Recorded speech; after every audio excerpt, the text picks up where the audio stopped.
नमस्कार। मैं शशि प्रभा सारस्वत हिंदी विभाग में एसोसिएट प्रोफेसर के पद पर कार्यरत, श्री कल्याण राजकीय कन्या महाविद्यालय सीकर। प्रिय विद्यार्थियों, आप सभी का YouTube चैनल की इस ऑनलाइन क्लास में स्वागत है। बी पार्ट फर्स्ट के हिंदी साहित्य के प्रथम प्रश्न पत्र के पाठ्यक्रम में रसखान कवि आपके लगाया गया है। रसखान कवि की चर्चा आज हम अपने व्याख्यानमाला में करने जा रहे हैं। रसखान जी का निम्नलिखित पद है जिस पर आज हम व्याख्यान शुरू करेंगे। मानुष हो तो वही रसखानी, बसो ब्रज गोकुल गांव के ग्वारन। जो पशु हो तो कहाँ बस मेरो, चरो नित्यानंद की धेनु मझारन। मानुष हो तो वही रसखानी, बसो ब्रज गोकुल गांव के ग्वारन। जो पशु हो तो कहाँ बस मेरो, चरो नित्यानंद की धेनु मझारन। पाहन हो तो वही गिरि को, जो धर्यो कर छत्र पुरंदर धारण। जो खग हो तो बसेरो करो, मिली कालिंदी कूल कदम की डारन। निम्नलिखित अवतरण रसखान कवि के सुजान रसखान शीर्षक से लिया गया है। ये सभैया कवि रसखान की कृष्ण भक्ति से संबंधित है। वह किसी भी रूप में कृष्ण की क्रीड़ा भूमि ब्रज में ही रहने की इच्छा व्यक्त करते हैं। रसखान का काव्य रसपूरित काव्य माना जाता है। रसखान स्वयं रसमग्न रहते थे और दूसरों को भी रसमग्न करने वाले कवि थे। रसखान की प्रवृत्ति आत्मसमर्पण की ओर अधिक रही है। रसखान ने कृष्ण प्रेम को ही संसार का सार माना तथा शेष सारी विभूति को तुच्छ बताया। रसखान सौंदर्य के पारखी थे और प्रेम के पुजारी थे। उनके कृष्ण प्रेम का एक आधार कृष्ण का सौंदर्य था। व्याख्या करते हैं। मानुष हो तो वही रसखाने।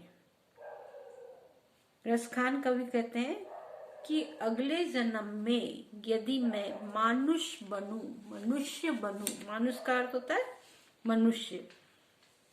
अगले जन्म में यदि मैं मनुष्य योनि प्राप्त करूं तो मुझे ब्रज के गोकुल गांव के ग्वालों के बीच रहने का सौभाग्य प्राप्त हो।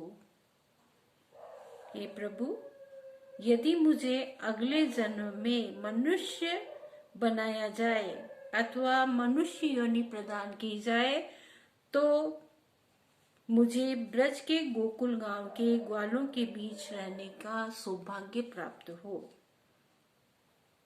अगले जन्म में मेरा कोई वश नहीं है। फिर भी यदि मुझे जो पशु हो तो कहाँ बस मेरो, यदि मुझे पशु बनाया जाए तो भी मेरा कोई वश नहीं चलेगा।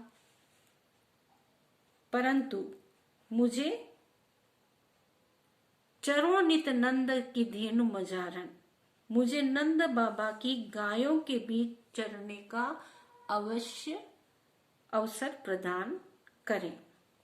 हे प्रभु, यदि आप मुझे पशु योनि प्रदान करते हो तो इसमें भी मेरा कोई वश नहीं चलता, परंतु आप मुझ पर इतनी कृपा करना कि मुझे नंद बाबा की गायों के बीच में चराने का अवसर मिले। यदि मैं पत्थर बन जाऊं, पान हो तो वही गिर को, जो धर्यो कर छत्र पुरंदर धारण। फिर रसखान कवि कहते हैं कि हो सकता है अगली योनि में मुझे पत्थर बनाया जाए।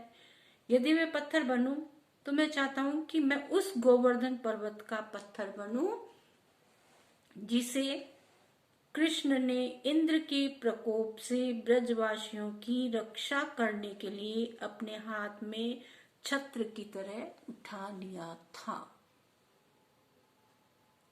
जो खग हो तो बसेरो करो, मिली कालिंदी कूल कदम की डारन। आगे कवि कहते हैं खग या ना पक्षी, हो या ना मैं, अगले जन्म में यदि मुझे